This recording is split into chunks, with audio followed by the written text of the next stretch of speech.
नमस्कार मैत्रिणींनो, शुभ दुपार सगळ्यांना. चला म्हटलं आज गावरान अशी छान मला तांदूळची भाजी मिळालेली, ती आज आपण करूया. तर आता खूप दिवस झालं ही भाजी मी आणलीच नव्हती, पण आता मला मिळाली बाजारामध्ये, त्याच्यामुळं मी विकत आणली.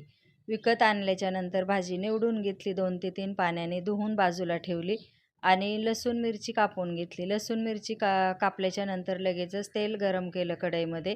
मस्त असा तडका दिला. तर फोडणी देऊन झाल्याच्या नंतर धुतलेली भाजी तांदूळची टाकून घ्यायची. मस्त थोडीशी वाफेवर शिजून द्यायची. त्याच्यामध्ये चवीनुसार मीठ टाकायचं आणि आता आपली रेडी झालेली आहे तांदूळची भाजी. तर तांदूळची भाजी करताना थोडंसं मीठ कमी टाका, कारण त्याच्यामध्ये थोडंसं खरटपणा जास्त असतो, त्याच्यामुळं मिठाला कमी टाकायचं.